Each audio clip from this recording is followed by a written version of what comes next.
नमस्कार, दिन भर की बड़ी खबरों में आपका स्वागत है। मैं हूं आपके साथ अंशिता। आज इस बुलेटिन में बात होगी कश्मीर में हुए हमले पर पाकिस्तान की खुली पोल की, संसद सत्र को लेकर घिरी मोदी सरकार की। देखेंगे कोर्ट रूम में क्यों भड़के सीजेआई, राहुल गांधी के रायबरेली दौरे से क्यों घबराई बीजेपी। देखेंगे पेगासस पर सुप्रीम कोर्ट के फैसले को, और बुलेटिन के आखिर में देखेंगे जाने माने कार्टूनिस्ट इरफान की किस खबर पर पड़ी तिरछी नजर। लेकिन दिन भर की तमाम बड़ी खबरों से पहले एक नजर आज की सुर्खियों पर। अब मनमाने ढंग से फीस नहीं बढ़ा सकेंगे स्कूल फीस एक्ट को दिल्ली कैबिनेट ने दी मंजूरी, स्कूलों को जारी किया गया नोटिस। वक्फ संशोधन अधिनियम के खिलाफ all India Muslim personal law board का नया तरीका, 30 अप्रैल को रात 9 से 9:15 तक ब्लैकआउट करने की कही बात, 5 मई को होनी है मामले पर सुनवाई। शिवसेना के मुखपत्र सामना में बड़ा दावा, लिखा बीजेपी शासित राज्यों में रहते हैं ज्यादा पाकिस्तानी नागरिक, मुखपत्र ने राज्यवार जारी किए आंकड़े। हरे निशान पर बंद हुआ शेयर बाजार, 70 अंकों की बढ़त के साथ 80,288 पर बंद हुआ सेंसेक्स, वहीं 7 अंकों की बढ़त के साथ 24,335 पर बंद हुआ निफ्टी। ये तो थी सुर्खियां, अब बात आज की सबसे बड़ी खबर की। पाकिस्तान खौफ में दिखाई दे रहा है। भारत को धमकी देने वाले पाकिस्तानी नेता अपने परिवार को देश से बाहर सुरक्षित जगह पर भेज रहे हैं। पाकिस्तान सरकार की तरफ से ऐलान किया जा रहा है कि भारत कभी भी हमला कर सकता है, तो दूसरी तरफ भारत में भी हलचल तेज हो गई है।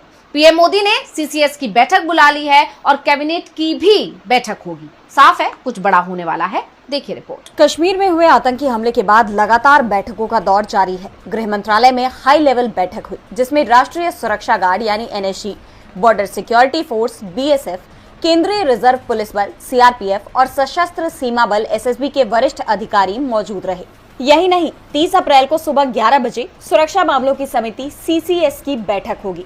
पीएम की अध्यक्षता में ये बैठक होगी। एक सप्ताह में दूसरी बार सीसीएस की बैठक होगी। इसके अलावा केंद्र सरकार की कैबिनेट बैठक भी बुलाई गई है। प्रधानमंत्री नरेंद्र मोदी बैठक की अध्यक्षता करेंगे। इसके बाद कैबिनेट की बैठक भी बुलाई गई। जम्मू कश्मीर के 48 पर्यटन स्थल बंद कर दिए गए हैं और लगातार पाकिस्तान के खिलाफ भारत सरकार फैसला ले रही है। पाकिस्तानी चैनलों पर बैन लगा दिया गया है। यही नहीं, पाकिस्तानी सरकार के मंत्री भी भारत सरकार के निशाने पर आ गए हैं। भारत ने पाकिस्तान के रक्षा मंत्री ख्वाजा आसिफ के एक्स हैंडल पर रोक लगा दी है। दरअसल ख्वाजा आसिफ का एक वीडियो वायरल हुआ था, जिसमें उन्होंने स्वीकार किया था कि पाकिस्तान लंबे अरसे से आतंकी संगठनों की फंडिंग करता आ रहा है। इस मुद्दे को भारत ने संयुक्त राष्ट्र में भी उठाया। इस बीच इंटेलिजेंस एजेंसियों ने बड़ी जानकारी दी। इंटेलिजेंस एजेंसियों के सूत्रों ने बताया कि 26 लोगों की जान लेने के मामले में मास्टरमाइंड पाकिस्तान का पूर्व एसएसजी कमांडर हाशिम मूसा है। मूसा अभी लश्कर तैयबा के लिए काम कर रहा है। लश्कर ने ही उसे जम्मू कश्मीर भेजा था ताकि वो सुरक्षा बलों और गैर कश्मीरियों पर हमले को अंजाम दे सके। मूसा ने गांदरबल के गगनगीर में अक्टूबर 2024 में हमले को अंजाम दिया था। इसमें कई मजदूर और एक स्थानीय डॉक्टर की जान चली गई थी। और अब भारत की तैयारियों को देखते हुए पाकिस्तान बहुत डरा हुआ है, और यही वजह है कि पाकिस्तान की तरफ से उल जलूल बयान आ रहे हैं। 30 अप्रैल को दिन भर पीएम मोदी कई बैठकें लेंगे और इसमें सख्त फैसले लिए जा सकते हैं। और इस बीच कांग्रेस अध्यक्ष मल्लिकार्जुन खड़गे और विपक्ष के नेता राहुल गांधी ने पीएम मोदी को पत्र लिखकर संसद का विशेष सत्र बुलाने की मांग की है। तो क्यों विपक्ष चाहता है कि बुलाया जाए संसद का विशेष सत्र, देखिए रिपोर्ट। जम्मू कश्मीर के पहलगाम में 22 अप्रैल को हुए आतंकी हमले ने भारत पाकिस्तान के बीच तनाव को बढ़ा दिया है। इस घटना के बाद विपक्ष ने राष्ट्रीय सुरक्षा और एकजुटता पर जोर देते हुए संसद का विशेष सत्र बुलाने की मांग की है। लोकसभा में नेता प्रतिपक्ष राहुल गांधी और राज्यसभा में नेता विपक्ष मल्लिकार्जुन खड़गे ने प्रधानमंत्री नरेंद्र मोदी को चिट्ठी लिखकर जल्द से जल्द विशेष सत्र बुलाने का अनुरोध किया है। दोनों नेताओं ने एक्स पर पत्र साझा कर आतंकवाद के खिलाफ एकजुटता का संदेश दिया। राहुल ने लिखा, इस महत्वपूर्ण समय में भारत को दिखाना होगा कि हम आतंकवाद के खिलाफ हमेशा एकजुट हैं। तो वहीं खड़गे ने लिखा कि इस समय जब एकता और एकजुटता आवश्यक है, विपक्ष का मानना है कि संसद के दोनों सदनों का जल्द से जल्द विशेष सत्र बुलाना महत्वपूर्ण है। बता दें कि इसके साथ ही राज्यसभा सांसद मनोज झा और भारतीय कम्युनिस्ट पार्टी के सांसद पी संतोष कुमार ने भी पीएम मोदी और संसदीय कार्य मंत्री किरण रिजिजू को पत्र लिखकर सत्र की मांग की। झा ने 1971 के युद्ध का हवाला देते हुए राष्ट्रीय एकता पर जोर दिया, जबकि संतोष ने हमले को राष्ट्रीय चिंता का विषय बताया। बताते चले कि इससे पहले विपक्षी इंडिया गठबंधन की मांग पर सरकार ने सर्वदलीय बैठक बुलाई थी, जिसकी अध्यक्षता रक्षा मंत्री राजनाथ सिंह ने की थी। पीएम मोदी की अनुपस्थिति पर विपक्ष ने नाराजगी जताई और केंद्र पर गलत जानकारी देने का आरोप भी लगाया था। राष्ट्रीय सुरक्षा को लेकर बढ़ती चिंताओं के बीच विशेष सत्र की मांग को अहम माना जा रहा है। संसद का विशेष सत्र बुलाने की मांग लगातार हो रही है। अब मोदी सरकार इस पर जल्दी ही कोई फैसला ले सकती है। वहीं सुप्रीम कोर्ट ने एक बड़ा फैसला लिया है, जिसे मोदी सरकार के लिए बड़ा झटका माना जा रहा है। दरअसल कोर्ट ने पेगासस मामले को लेकर सख्त टिप्पणी की है। कोर्ट ने इस मामले में जांच रिपोर्ट तो सार्वजनिक नहीं की, लेकिन ये जरूर साफ कर दिया कि आम लोगों की जासूसी स्वीकार नहीं है। देखिए रिपोर्ट। सुप्रीम कोर्ट ने पेगासस स्पाईवेयर मामले में राष्ट्रीय सुरक्षा और निजता के बीच संतुलन पर जोर दिया है। कोर्ट ने स्पष्ट किया कि स्पाईवेयर का इस्तेमाल राष्ट्रीय सुरक्षा के लिए जायज है, लेकिन पत्रकारों, न्यायाधीशों या कार्यकर्ताओं जैसे सिविल सोसाइटी के लोगों के खिलाफ इसका दुरुपयोग होने पर जांच होगी। ये टिप्पणी सरकार के लिए चुनौती खड़ी करती है, क्योंकि आरोप है कि पेगासस का इस्तेमाल विपक्षी नेताओं, पत्रकारों और कार्यकर्ताओं की निगरानी के लिए किया गया। ये मामला मोदी सरकार के लिए राजनीतिक और कानूनी रूप से संवेदनशील बना हुआ है, क्योंकि विपक्ष इसे निजता के उल्लंघन और लोकतांत्रिक मूल्यों पर हमले के रूप में पेश कर रहा है। दरअसल कोर्ट उन याचिकाओं पर सुनवाई कर रहा था जिनमें भारत सरकार पर पेगासस के जरिए पत्रकारों, कार्यकर्ताओं और अन्य लोगों की निगरानी का आरोप है। कोर्ट ने देश की सुरक्षा स्थिति का जिक्र करते हुए सभी पक्षों से सावधानी बरतने को कहा। एक वकील के तर्क पर कि सरकार ने स्पाईवेयर खरीदा है तो उसे इसके उपयोग से कोई नहीं रोक सकता। इस पर कोर्ट ने जवाब दिया कि अगर देश इसका इस्तेमाल प्रतिकूल तत्वों के खिलाफ कर रहा है तो इसमें गलत क्या है। हम देश की सुरक्षा को बलिदान नहीं कर सकते। मामले की अगली सुनवाई और कोर्ट के दिशा निर्देश सरकार की जवाबदेही और स्पाईवेयर के इस्तेमाल की पारदर्शिता पर निर्णायक हो सकते हैं। कोर्ट के तेवरों से साफ है कि मोदी सरकार पेगासस मामले में फंस गई है, तो सरकार की घेराबंदी में राहुल गांधी भी जुटे हुए हैं। राहुल गांधी आज अपने संसदीय क्षेत्र रायबरेली पहुंचे थे, जहां उन्होंने कई कार्यक्रमों में हिस्सा लिया। तो क्या कहा राहुल ने, देखिए रिपोर्ट। कांग्रेस सांसद और लोकसभा में नेता प्रतिपक्ष राहुल गांधी अपने संसदीय क्षेत्र रायबरेली के 2 दिवसीय दौरे पर पहुंचे। उनके आगमन पर कांग्रेस कार्यकर्ताओं ने जोरदार स्वागत किया और जगह जगह उनका अभिनंदन किया। इस दौरे से रायबरेली में एक बार फिर कांग्रेस की राजनीतिक हलचल तेज हो गई है। राहुल गांधी ने दौरा शुरू करते हुए स्थानीय अधिकारियों के साथ बैठक की, जिसमें उन्होंने रायबरेली में चल रही तमाम योजनाओं और विकास कार्यों की प्रगति की विस्तृत जानकारी ली। बैठक के दौरान उन्होंने कई परियोजनाओं की धीमी गति पर चिंता जताई और अधिकारियों को जनहित से जुड़े प्रोजेक्ट्स में तेजी लाने के सख्त निर्देश दिए। उन्होंने विशेष रूप से क्षेत्र के बुनियादी ढांचे और जन कल्याणकारी योजनाओं पर ध्यान केंद्रित करने की बात कही। इसके बाद राहुल गांधी ने रायबरेली स्थित मॉडर्न रेल कोच फैक्ट्री का दौरा किया। वहां उन्होंने पदाधिकारियों के साथ विस्तृत चर्चा की और फैक्ट्री के कार्यों, उत्पादन क्षमता और क्षेत्र में इसके योगदान को समझा। उन्होंने फैक्ट्री के जरिए स्थानीय स्तर पर रोजगार सृजन की संभावनाओं पर भी जोर दिया। राहुल गांधी का ये दौरा न केवल रायबरेली में कांग्रेस कार्यकर्ताओं के बीच उत्साह पैदा कर रहा है, बल्कि क्षेत्र में विकास कार्यों को गति देने की दिशा में भी महत्वपूर्ण साबित हो सकता है। राहुल गांधी की सक्रियता से बीजेपी चिंता में दिख रही है, तो सुप्रीम कोर्ट के फैसले भी उसकी परेशानी बढ़ा रहे हैं। अब सुप्रीम कोर्ट ने राष्ट्रीय न्याय नियुक्ति आयोग को लेकर दायर याचिका पर तीखे तेवर दिखाए। मोदी सरकार की तरफ से बनाए गए इस आयोग को सुप्रीम कोर्ट की संवैधानिक पीठ ने खारिज कर दिया था और अब सीजेआई संजीव खन्ना ने इस पर बेहद सख्त टिप्पणी की है। देखिए रिपोर्ट।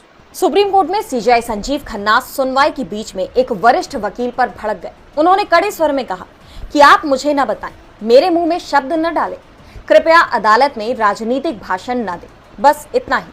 दरअसल वरिष्ठ वकील मैथ्यूज नेंदुमपरा ने कोर्ट से कॉलेजियम प्रणाली को चुनौती देने वाली अपनी रिट याचिका को सूचीबद्ध करने की मांग की। इस याचिका में जजों की नियुक्ति के कॉलेजियम सिस्टम को खत्म करने और राष्ट्रीय न्यायिक नियुक्ति आयोग NJAC को पुनर्जीवित करने की मांग की गई है। नेंदुमपरा ने सीजेआई के सामने कहा कि पूर्व सीजेआई चंद्रचूड़ ने इसे सूचीबद्ध करने के लिए 5 बार कहा। NJAC वक्त की जरूरत है, इसे आना ही चाहिए। उपराष्ट्रपति ने ये कहा है, इस देश के लोग इसकी मांग करते हैं। माननीय जज ने इसे सूचीबद्ध करने का वादा किया है। सुप्रीम कोर्ट ने पहले ही NJAC का विरोध किया है। 2022 की इस याचिका को भी सुप्रीम कोर्ट की रजिस्ट्री ने पिछले साल ही खारिज कर दिया था, लेकिन नेंदुमपरा ने NJAC को फिर से लाने की मांग की, जिस पर सीजेआई खन्ना भड़क गए। उन्होंने नेंदुमपरा को कोर्ट में राजनीतिक भाषण देने से परहेज करने को कहा। आपको बता दें कि केंद्र सरकार की तरफ से 2014 में NJAC के तहत जजों की नियुक्ति का प्रस्ताव पेश किया गया था। इस कमेटी में न्यायपालिका, कार्यपालिका और विधायिका के सदस्यों को शामिल किया गया था, लेकिन सुप्रीम कोर्ट ने 2015 में इसे न्यायपालिका में कार्यपालिका का हस्तक्षेप बताते हुए असंवैधानिक घोषित कर दिया था। सीजीआई ने साफ कर दिया है कि वो एनजेएसी मामले में सुनवाई नहीं करेंगे। इसे मोदी सरकार के लिए बड़ा झटका माना जा रहा है, तो कांग्रेस भी बीजेपी को बड़ा झटका देने की तैयारी में है। बिहार विधानसभा चुनाव से पहले कांग्रेस संविधान बचाओ पैदल यात्रा का आयोजन कर रही है और कांग्रेस की यात्रा से बीजेपी टेंशन में दिख रही है। बिहार में कांग्रेस ने संविधान बचाओ पैदल यात्रा का आयोजन किया। इस दौरान तमाम कांग्रेस नेताओं कार्यकर्ताओं ने 500 मीटर लंबा तिरंगा झंडा लेकर पैदल यात्रा की। ये यात्रा प्रदेश कांग्रेस कार्यालय सदाकत आश्रम से बास घाट तक निकाली गई। पार्टी के प्रदेश अध्यक्ष राजेश राम झंडा लेकर सबसे आगे चलते दिखाई दिए। उनके साथ विधायक दल के नेता शकील अहमद खान और कई जिलाध्यक्ष विधायक मौजूद रहे। इस यात्रा के दौरान प्रदेश कांग्रेस अध्यक्ष ने कहा कि आज संविधान बचाने के मुद्दे को लेकर हम लोग इकट्ठा हुए हैं। इस पदयात्रा का संदेश संविधान की सुरक्षा है।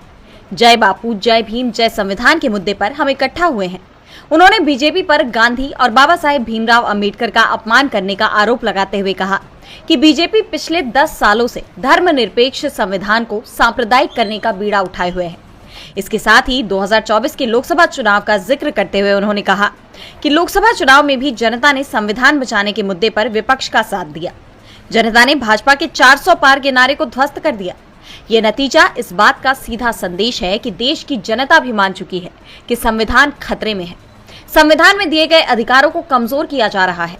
सुप्रीम कोर्ट को जिस तरीके से चुनौती देने का काम किया जा रहा है, जांच एजेंसियों का जिस तरह से इस्तेमाल किया जा रहा है, इसका सीधा मतलब है कि संविधान के अधिकारों का पालन न करते हुए अपनी मनमानी की जा रही है। उन्होंने तिरंगे को लेकर आगे कहा कि हमारा देश इसी तिरंगे के नीचे है। बिहार विधानसभा चुनाव से पहले कांग्रेस ने जो ये मुद्दे उठाए हैं, वो एनडीए के लिए काफी नुकसानदेह साबित हो सकते हैं। बिहार में इस साल के आखिर में चुनाव होने हैं, लेकिन आज कनाडा में हुए आम चुनाव के परिणाम जरूर सामने आ गए, जहां एक बार फिर लिबरल पार्टी सत्ता में आ गई है। वैसे किसी दल को बहुमत तो नहीं मिला, लेकिन लिबरल सबसे बड़े दल के रूप में सामने आई है। तो किस दल को कितनी मिली सीटें, देखिए रिपोर्ट। कनाडा में मार्क कार्नी एक बार फिर प्रधानमंत्री बनने के लिए तैयार हैं। कनाडा के आम चुनाव में उनकी पार्टी लिबरल बहुमत तो हासिल नहीं कर पाई, लेकिन सबसे ज्यादा सीटों पर जीत उसे ही मिली है। कनाडा की 343 सीटों में से लिबरल पार्टी के खाते में 168 सीटें आई हैं, जबकि बहुमत का आंकड़ा 172 है। पिछले चुनाव में लिबरल पार्टी को 153 सीटें मिली थी, यानी लिबरल पार्टी को इस बार 14 सीटों का फायदा हुआ है। इस चुनाव में लिबरल की मुख्य प्रतिद्वंदी कंजर्वेटिव पार्टी 144 सीटों पर जीत दर्ज करने के साथ ही दूसरे नंबर पर है। हालांकि पिछले चुनाव की तुलना में ये 24 ज्यादा है, लेकिन पार्टी का पीएम चेहरा रहे पियरे पोलिवियरे अपनी सीट नहीं बचा पाए। इसके अलावा खालिस्तानी समर्थक जगमीत सिंह की न्यू डेमोक्रेटिक पार्टी को इस चुनाव में जबरदस्त हार मिली है। उनकी पार्टी को सिर्फ 7 सीटों पर जीत मिली है, जिसके चलते न्यू डेमोक्रेटिक पार्टी के लिए राष्ट्रीय दल का दर्जा बरकरार रखना भी मुश्किल हो गया है। पार्टी चीफ जगमीत सिंह खुद भी चुनाव हार गए हैं, जिसके बाद उन्होंने पार्टी के प्रमुख पद से इस्तीफा दे दिया। वहीं क्यूबेक पार्टी को पिछले बार के चुनाव की तुलना में 33 की बजाय 23 सीटों पर जीत मिली है। ग्रीन पार्टी भी सिर्फ 1 सीट ही जीत पाई, जिसके बाद ये तय हो गया है कि लिबरल पार्टी गठबंधन में सरकार बनाएगी। जीत के बाद मार्क कार्नी ने अपने संबोधन में कहा कि राष्ट्रपति ट्रंप हमें तोड़ने की कोशिश कर रहे हैं ताकि अमेरिका हम पर अपना अधिकार जमा सके, लेकिन ऐसा कभी नहीं होगा। अमेरिका के साथ हमारा पुराना रिश्ता अब खत्म हो चुका है। हम अमेरिकी विश्वासघात के सदमे से उबर चुके हैं। हमें एक दूसरे का ख्याल रखना होगा। दरअसल कनाडा चुनाव के लिए अमेरिकी राष्ट्रपति डोनाल्ड ट्रंप का बयान टर्निंग पॉइंट साबित हुआ। ट्रंप के कनाडा को अमेरिका का 51वां राज्य बनाने के बयान के खिलाफ मार्क कार्नी के स्टैंड ने लोगों का दिल जीत लिया। जस्टिन ट्रूडो के खिलाफ लोगों के गुस्से को कार्नी ने महज 2 हफ्ते में राष्ट्रवाद की भावना में बदल दिया। और बुलेटिन के आखिर में देखेंगे जाने माने कार्टूनिस्ट इरफान की किस खबर पर पड़ी तिरछी नजर।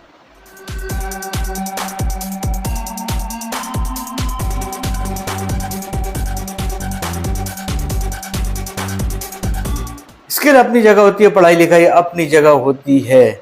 कई बार पढ़ाई लिखाई से कहीं ज़्यादा स्किल में ही कोई आदमी अपना नाम कमा लेता है।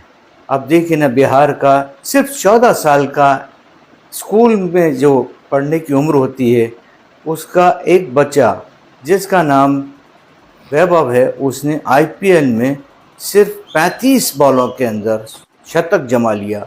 इससे पहले ये रिकॉर्ड यूसुफ पठान के नाम था, जिन्होंने 37 बॉलों में अपना शतक बनाया था।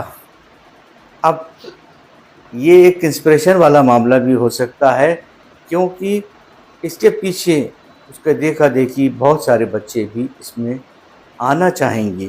तो बिहार सरकार को चाहिए कि जितनी भी ज़मीन उनके पास में फालतू पड़ी हुई है, उसको अब वो क्रिकेट फील्ड के अंदर तब्दील कर लें।